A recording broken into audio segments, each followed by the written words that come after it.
Mi nombre es Liduvina María González Venero, soy médica cirujano, especialista en epidemiología. He trabajado un montón de tiempo en el Hospital María Auxiliadora como epidemiólogo, de ahí pasé al ministerio y también trabajando en lo que ahora es el CDC, ¿no? De ahí me fui 11 años del país y trabajé lo que es erradicación de poliomielitis durante 5 años y después, como ya pensaron que se iba a erradicar la poliomielitis y nos íbamos a quedar sin trabajo, a un grupo nos mandaron a trabajar, que querían que nos quedáramos, nos mandaron a trabajar infecciones, ¿cómo es? Los proyectos de preparación y respuesta para lo que es la influenza. Y sí, ha sido una experiencia muy linda que he tenido estos 11 años. Y luego regresé, y ya tengo buen tiempo acá, tengo 8, qué horror, de regreso. Y bueno, ahora sí, como ya no trabajo para el ministerio, generalmente hago consultorías en algunas oportunidades. Y hace poco estuve en el Hospital Rebagliati, ¿no? Y luego se quedó el doctor Prudencio, porque bueno, le pedí que se quedara porque quería probar otras cositas. Y bueno, de ahí de nuevo pasé al CDC y ahora estoy en el hospital. Es nuevecito, ese hospital nuevecito de emergencias de Villa El Salvador. Ahí está. Es lindo ese hospital. Les invito a que nos visiten. Es hermoso. Y estoy de epidemióloga ahí. Y la estoy pasando bien, está divertido. Es bonito porque mis 3 jefes, yo les digo, ustedes aquí no hacen concurso, ¿no?, de conocimientos, de admisión, aquí hacen casting. Mis 2 jefes son churros, no se imaginan, guapísimos los chicos. Lamentablemente tienen la edad de mi hijo mayor, o sea que solo los miro con la dulzura de una madre, que ve a sus hijos hermosos e inteligentes. Bien, entonces hoy me invitaron para que les hable sobre la vigilancia y prevención de infecciones urinarias. Vamos a hacer una parte de definición, de epidemiología y microbiología, tratamiento y las medidas de prevención y control. En realidad, algo que ya les aviso que no van a ver es cómo se pone una sonda, ni los pasos, ni estas cosas, ¿no? Solo las medidas de prevención. Y una de las medidas de prevención es que se ponga bien la sonda, ¿no es cierto? Pero esto es algo que ustedes lo saben más en la práctica que en las figuritas, ¿no? Bueno, como saben, las infecciones del tracto urinario son, dentro de las infecciones intrahospitalarias, son las que tienen la mayor presencia, ¿no? Más o menos el 80%, creo, de las infecciones intrahospitalarias acá en el país y en el mundo casi, del total, son debidas a este problema, a la infección del tracto urinario por el uso del catéter urinario permanente, ¿sí? Y bueno, esto está, tenemos esto, ¿verdad? ¿No? Entonces, esto ocurre en cualquier entorno, como dicen, institucional o asistencial. ¿Y qué quiero decir? Ahora la nueva tendencia, cada vez tenemos tendencias, ¿no? Nos ponemos así como en el Twitter de tendencia.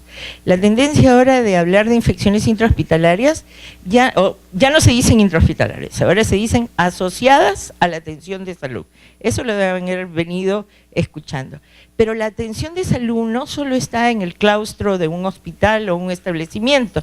La atención de salud también está a veces en el domicilio del paciente, ¿no? Hay muchos pacientes que se hacen ahora diálisis peritoneal en su casa, solitos, ¿no? O sea, con algún familiar entrenado para que les apoye. Entonces, ahora pues ha cambiado mucho, ¿no?, este concepto. Y bueno, la bacteriuria asociada a catéter urinario permanente le vamos a llamar CUP, ¿no? Para ¿cómo se dice? Para no estar usando la palabra larga. Está compuesta fundamentalmente de la bacteriuria asintomática, que le decimos BA-AS, ¿no? Las BAS deben distinguirse de lo que es tema ahora de nuestra conversación, de la ITU, la infección del tracto urinario asociada al catéter urinario permanente, ¿no? Ya que, ¿por qué tenemos que tener bien claro la diferencia entre una VAS y una ITU-CUP? Es que en la ITU-CUP es la que debe recibir tratamiento. Pero generalmente los médicos damos tratamiento a cualquier cosa donde aparezca un bichito, ¿no? Cualquier cosa la tratamos. Y la bacteriuria significativa, ¿qué cosa es una bacteriuria significativa? ¿No? Es la que nos va a decir si es posible que esto sí es una ITU, no una bacteriuria, no simplemente una bacteriuria, y esto es mayor o igual a 10 a la 3, quiere decir 10 más 2 ceros más, o sea, ¿no? 2 ceros, no, 3 ceros más. El caso que es por cada 1000 campitos, ¿no? Entonces uno encuentra una unidad, esto de acá se llama unidad de… Ay, todo el día he estado mirando esta palabra. A ver, ¿quién se acuerda qué es? Espérate. Formadora de colonias, ¿no? Una unidad formadora de colonias. ¿Qué pasó? Se me fue. Entonces, cuando hay esto 10 a la 3 en una persona asintomática, eso es bacteriuria, eso no es infección urinaria. Para que sea infección urinaria tiene que tener 100.000 colonias, o sea, 10 a la 5. Y esas, 100.000 unidades formadoras de colonias. Y no sé si ya les habrán explicado, pero unidad formadora quiere decir que ven una célula vivita, ¿no? O sea, no es que cuentan todas las células que existen, todas las bacterias, sino que una se está moviendo y tiene energía para multiplicarse, o sea, está multiplicando. Bien, entonces, como les digo, la otra persona es simplemente una VAS. Ahora, para que sea ITU, ¿no? Para que sea ITU, tiene que tener, ¿cómo se llama? Síntomas también. Tiene que tener síntomas. Tiene que tener más de 100.000 colonias y además tiene que tener síntomas. Entonces, ya. Bueno, en Estados Unidos, los gringos, si tienen 40% de infecciones en hospitales, son ITUs nosocomiales, las que están asociadas a sonda. Aproximadamente el 15 al 25% de los pacientes de hospitales generales se somete a sondaje urinario en algún momento de su estancia. Esto es de Estados Unidos. Cerca del 5 al 10% de los residentes en instituciones para tratamiento crónico son sometidos a sondaje uretral. Y la incidencia de bacteriuria asociada a sondaje permanente con un sistema de drenaje cerrado es de 3 a 8 al día, o sea, de 3 a 8 casos que aparecen al día. Según lo que estuve leyendo, ¿no? Por ejemplo, en Chile, ¿ellos qué han hecho? Ellos han hecho estudios y han visto que después de 13 días, un grupo de pacientes al día 13 de estar con la sonda, ¿no? Ellos, el 50% de ellos presentan bacteriuria. No es infección, ¿no? Sino bacteriuria, no es ITU, bacteriuria, ¿correcto? Y 2 días después de que inicia la bacteriuria, ahí recién se convierte en ITU, ¿sí? Eso es, o sea, entonces por eso es que cuando hablamos de prevención, lo que hay que hacer para prevenir es, tan pronto se note la bacteriuria, hay que monitorizar todos los días a ese paciente con cultivos. Así debería ser, ¿no? Bueno, entonces, acá en el Perú tenemos la tasa de incidencia nacional de ITU por CUP, por 1000 días paciente expuesto con este CUP, ¿no? Con el catéter urinario permanente. En el 2016, es lo más actualizado que encontré, no hay más actualizado, es en unidades solamente lo observan en 3 lugares, unidad de cuidados intensivos, medicina, cirugía. Y la tasa de incidencia para cuidados intensivos es 3.5, en medicina 3.27 y en cirugía 2.38. Es que los cirujanos son bien vivos, ¿no? Ustedes han observado lo que hacen los cirujanos, ellos operan al paciente, lo entuban, todo le hacen, ¿no? Y al poco tiempo, a los 2, 3 días ya lo mueven. Si empieza a tener fiebre, lo pasan a medicina. Entonces ya se convierte en un paciente de medicina, no de ellos, ¿no? Son bien chistosos. Y entonces casi por eso es que ellos tienen menos. O sea, es bien difícil que un paciente se quede en cirugía mucho tiempo, ¿no? Ahora, lo curioso es que no lo vigilamos en los medios de ginecobstetricia, acá en el Perú, ¿no? No lo vemos mucho. Pero lo curioso es, ¿en quién es más frecuente las enfermedades, las infecciones del tracto urinario? Chicos, ¿hombres o mujeres? En mujeres, ¿no?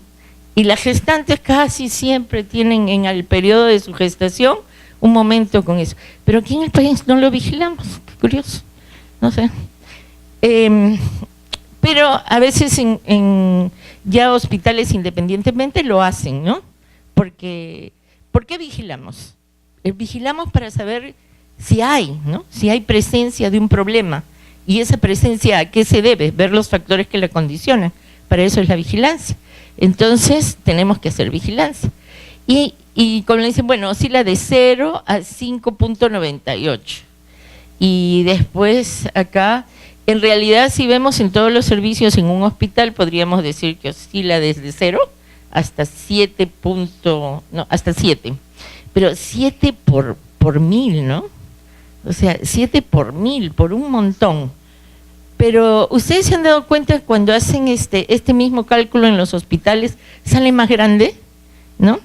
Es que, ¿saben por qué? Es porque tenemos poquitos pacientes en UCI y solo vigilamos en UCI, ¿no?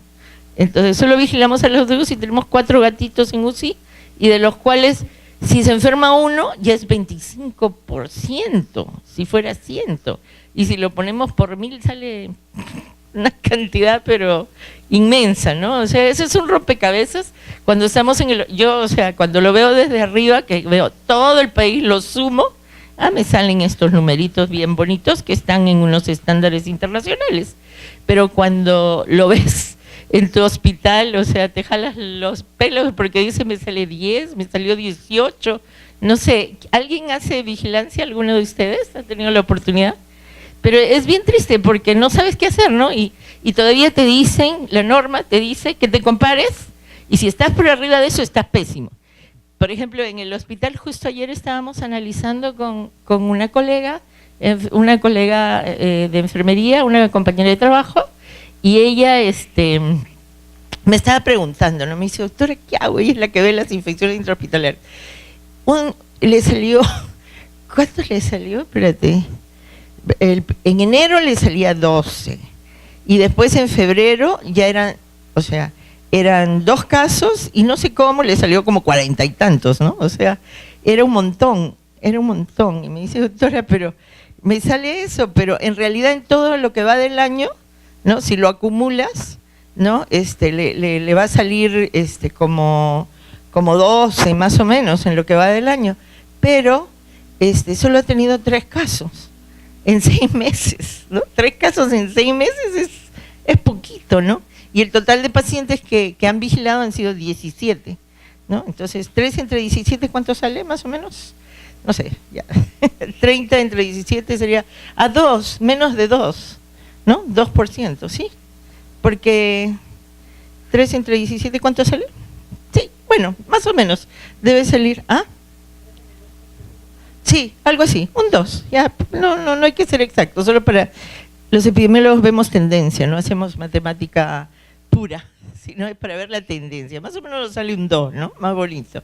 Bueno, los factores de riesgo para la ITU se pueden dividir en 2 partes, los que son asociados al huésped, que es lo que ya trae el paciente con él, y la atención, y todos los factores asociados a la atención.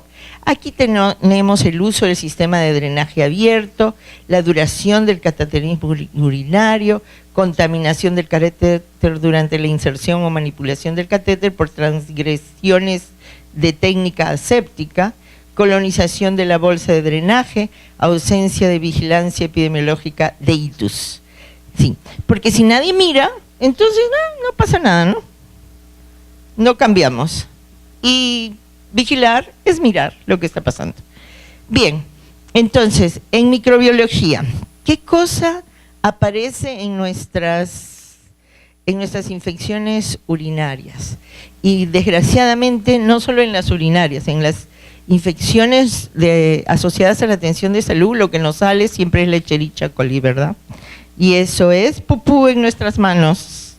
Así que es una pena, ¿no? Escherichia coli, Klebsiella, Proteus, Enterococcus. Hasta aquí todo ha sido el Enterobacter también, la Serratia. Bueno, todas están asociadas a una mala higiene de nuestras manos. Y más bien la Pseudomonas, esto sí, la Serratia, esas dos están más asociadas a transmisión cruzada, ¿no? Entre pacientes o que nosotros lo llevamos a nuestros pacientes. Y bueno, como dice, esto se puede adquirir, estas infecciones, por contaminación cruzada de otros pacientes. La misma flora intestinal del paciente puede causar, ¿no? Y la exposición a soluciones contaminadas o equipos no estériles. Y la fungiuria, o sea, sobre todo la cándida, cuando encontramos cándida, ¿no? Que se detecta más o menos, mira, entre el, ¿cuánto dice? 3 y 32% de los pacientes sondados, es bastante, ¿no? Pero lo que estoy leyendo dicen que la cándida no tiene que alarmarnos tanto.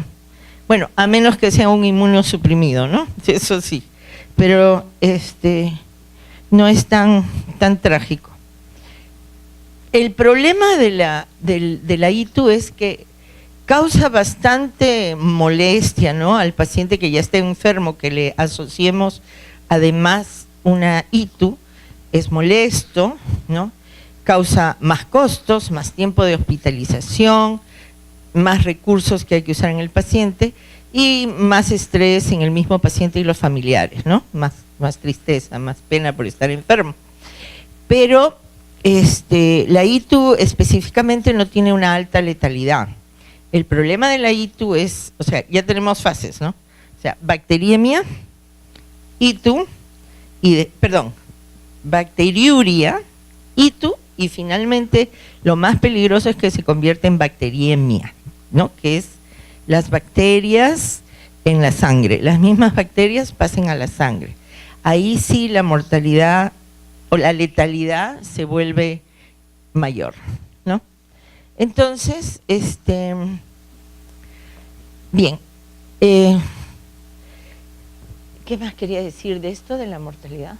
Ya, sí, entonces, ese es el problema, que se convierte en bacteriuria. Ahora, no solo te da infección del tracto urinario el tener la sonda, ¿no? Esta misma infección no solo te puede dar bacteriuria, sino te da otras enfermedades que después le quedan como crónicas al paciente, ¿no? Le puede quedar incluso una bacteriuria crónica, ¿no? Le puede quedar una prostatitis, por aquí está la lista, varias de ellas. Por aquí las tengo. Qué raro. Ya. Bueno, entonces, le da varias enfermedades adicionales al pobre paciente que queda con eso crónico, ¿no? Y es porque no tuvimos mucho cuidado a la hora de poner la sonda, ¿no? O porque el pobre paciente tuvo que tener mucho tiempo con la sonda, tampoco todo es culpa nuestra, ¿no? Imagínese pasarse 30, 60 días con una sonda, o sea, bueno, hay que cambiarla, pero de todas maneras con sonda, ¿no? Es difícil. A ver, los pacientes que tienen sonda, como dicen, tienen mayor riesgo a enfermarse con tener una ITU que está relacionada a bacterias que son, generalmente si son intrahospitalarias, tienen más resistencia a los antibióticos, ¿no? Y estas son la Pseudomonas aeruginosa, la Serratia marcensis, la Providencia Stuarti, esta no la he visto, el Staphylococcus coagulasa negativo y la Candida albicans, ¿no? ¿Qué más?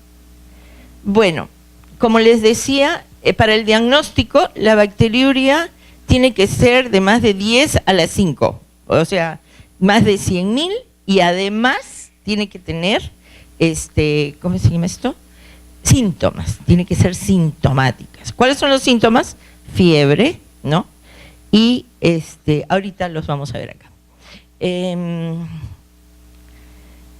Bueno, con respecto a lo que es tratamiento, después lo vamos a ver cuando veamos la definición exacta de cómo armamos cómo decidimos que es una ITU, ¿no? El tratamiento no se recomienda, dice, el cribado y el tratamiento no se recomienda el tratamiento de la bacteriuria solita, ¿no? Salvo, dice, en mujeres embarazadas y en algunos pacientes que vayan a someterse a cirugía genitourinaria, ¿correcto? Los urocultivos deberían obtenerse antes de instalar el tratamiento de una ITU nosocomial. La duración recomendada de los tratamientos para la ITU CUP oscila entre 7 a 21 días, dependiendo de la gravedad, y la candidiuria nosocomial asintomática rara vez requiere tratamiento, ¿no? Lo que les decía. Bueno, aquí está lo fácil. La prevención, el método más eficaz para prevenir la bacteriuria es reducir la exposición al sondaje urinario. El sondaje uretral permanente aumenta más el riesgo de bacteriuria, ¿no?, que utilizar urocondón o que el sondaje intermitente. En todos los pacientes sondados está indicada la colocación de un drenaje cerrado, ¿no? No debe ser abierto, debe ser cerrado. El uso urinario de sondas urinarias revestidas de antimicrobianos no están respaldados con los datos disponibles. O sea, eso quiere decir que no, el ponerle antimicrobiano y tampoco el ponerle tratamiento preventivo, ¿no?, como le dice, profiláctico para la infección urinaria, ¿no? A ver, listo. Ahora, como vimos, hay dos formas de que el paciente tenga la infección urinaria. Un grupo de causas están asociadas por la edad avanzada, las enfermedades crónicas, la diabetes mellitus y el sexo femenino, como dijimos.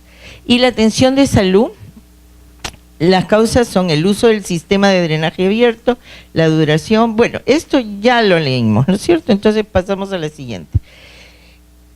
¿Cómo nosotros debemos atenderle? Cuando tú haces prevención, actúas sobre los factores, ¿verdad? Y si actuamos sobre los factores del huésped, ¿qué vamos a hacer con que sea mujer? No le podemos cambiar de sexo, no podemos hacer nada. ¿Qué vamos a hacer si queremos intervenir sobre la edad? Tampoco, ya nos llegó la edad de tener la edad que tenemos ahora y no la podemos echar para atrás. Y tampoco si tiene diabetes, eso, claro, le damos tratamiento, pero aún con el tratamiento ellos son más propensos a tener infecciones, ¿verdad? Entonces no podemos mucho decir que tenemos estrategias de intervención para eso, pero sí tenemos para los factores asociados a la atención de salud. ¿Y cómo? Teniendo una buena vigilancia epidemiológica, un adecuado uso del catéter urinario, y que el personal de salud practique las medidas estándar de bioseguridad. Entonces, sobre la vigilancia epidemiológica, lo único que hay que recordar para todos es la definición de caso. Entonces, hay dos definiciones, una para pacientes mayores de 24 meses y la otra para los más pequeñitos, o sea, los menores de 2 años, ¿no? Bien, los mayores de 24 meses, que son de 2 años para arriba, ¿no?, tienen que cumplir esto. La definición A, que es la clásica, que es al menos uno de los siguientes síntomas, ¿no? O sea, tiene que tener la bacteriuria, como dijimos, bacteriuria, ¿no? Que se demuestre con un urocultivo positivo de 100.000 unidades, las palabras, ya, formadoras de colonias, gracias. Entonces, estas, ¿cómo se llaman? Estos síntomas eran fiebre mayor de 38 grados centígrados, la temperatura, disuria, frecuencia urinaria aumentada y dolor suprapúbico. Eso es lo que son los síntomas frecuentes. Ahora, hay otra definición B, que no tenga todo esto, pero que al menos tenga 2 síntomas de estos, ¿no? Y además tenga piuria, que pueden ser 3 leucocitos por campo, en 400 centímetros cúbicos de orina no centrifugada, ¿no? Un gran positivo en orina, un frotis de Gram, o 2 urocultivos al mismo germen con un poquito menos, ¿no? No con 100.000, sino con 100. Solo le piden 100 para esto. O sea, si es menor de los 100.000, cuando el paciente recibe antibiótico. O sea, si el paciente ha estado tomando antibiótico y tiene menos de 100.000 unidades formadoras de colonias, es justamente porque ha estado tomando antibiótico ya antes, ¿no? Entonces, y que el médico, ¿no?, diga que tiene la sospecha de que es esta enfermedad. Entonces, en ese caso se considera una ITU a vigilar. La diferencia con los niños, toda la parte B es igualita, con los niños pequeños de 2 años, está en la sintomatología, porque los niños, claro, comparten la fiebre, pero aparte tienen otros síntomas de la forma en que responde su organismo, ¿no?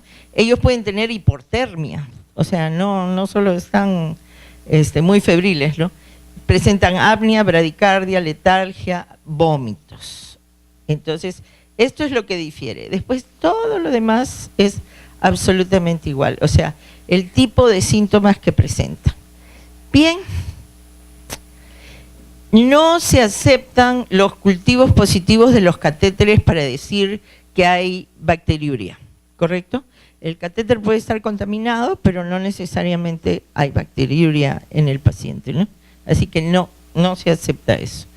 Tampoco los cultivos de orina deben tenerse, los cultivos de orina deben tenerse utilizando las técnicas aceptadas, ¿no?, para la toma de la muestra, que es la cateterización o el chorro medio de orina obtenido así, esperándolo, ¿no? El chorro medio. Y el otro, entre lactantes y niños, es más difícil lograr esto, ¿no? Imposible, ¿no? Entonces se puede hacer la cateterización vesical o la punción suprapúbica en ellos. Cualquier otro tipo, eso que le ponemos siempre la bolsita para hacer colección de orina, eso no sirve, o sea, no te da datos fidedignos. Por más que limpies, no es lo ideal. Pero hay muchas cosas que te dicen las normas que hagas y a la hora del trabajo no las hacemos, ¿no? Yo recuerdo cuando era joven y cuando era interna, en el hospital de niños hacía casi todos los días punciones lumbares. Ahora no sé qué ha pasado, he regresado a un hospital y en el mismo seguro no hacían punciones lumbares por nada del mundo. Los colegas no quieren hacer punción lumbar, tienen que llamar al neurólogo, ¿no?, o al neurocirujano para que haga una punción lumbar, después de una serie de pretextos para no tomar la punción lumbar. Yo no sé cómo diagnosticamos meningitis, no sé, me preocupo. Bien, el uso del catéter urinario, ¿no? Las indicaciones son estas y las contraindicaciones son estas. O sea, no podemos usar catéter urinario cuando hay incontinencia urinaria, prostatitis aguda, lesiones uretrales, estenosis o fístulas o traumatismos uretrales. Bien, y las indicaciones sí son cuando hay una obstrucción del tracto urinario, en la vejiga neurogénica, en la disfunción urinaria, la retención de orina, cirugía urológica cuando se va, o cuando se hace cirugía en las áreas continuas al sistema urológico, o control estricto de diuresis en pacientes críticamente enfermos, ¿no? Generalmente en UCI utilizamos bastante para hacer el control estricto de las diuresis. Aquí estaban las complicaciones, debí ponerlas más arriba. Las complicaciones son la prostatitis, epididimitis, cistitis, pielonefritis, abscesos uretrales y la malvada bacteriemia. Cuando llega la bacteriemia, ahí sí hay riesgo de mortalidad, ¿no? Sin bacteriemia no hay riesgo de mortalidad, pero cuando llega la bacteriemia, sí, ahí sí estamos, incrementa el riesgo de morir del paciente, ¿no? Creo que al 17% por ahí. Bien, entonces, sobre esto de la bacteriemia, bueno, ya les dije que es 17%, ¿no? La duración del cateterismo, hay 3 tipos de tiempo, ¿no?, de duración: las de corto tiempo, las de largo tiempo y las intermitentes. ¿Cuándo se hace eso? La duración del cateterismo a corto tiempo, menos de 30 días, pacientes con patología aguda hospitalizados, antibiótico, profilaxis de rutina, no. Esto prohibido, no. No se debe poner esto. Uso de pañales hidrófugos previas al retiro del catéter, esos son los pampers de los niños, ¿no? Antibióticos con bacteriuria sintomática o cultivo positivo. Ya. O sea, ¿cuándo se da el antibiótico? Cuando la bacteriuria es sintomática y el cultivo es positivo después del retiro del catéter. 7 días después que el paciente se le retiró el catéter, si hace bacteriuria positiva y sintomática, significativa y sintomática, entonces ahí sí que hay que darle antibiótico. O sea, ya es un hito. La duración del cateterismo de largo tiempo, es por más de 30 días, los pacientes crónicos con retención. ¿En quién es frecuente usar este tipo de cateterismo casi permanente? En los pacientes crónicos con retenciones urinarias frecuentes. Hay que monitorizar esto para evitar la aparición de complicaciones como la obstrucción de la sonda, los antibióticos de bacteriuria sintomática, ¿no? Hay que evitar dar antibióticos, ¿no? Y solamente se da antibiótico cuando hay un cultivo con positivo, ¿no? Como ya hemos dicho, y cambio de sistema. Hay que cambiar periódicamente el sistema en estos pacientes. La duración del cateterismo intermitente, ¿no?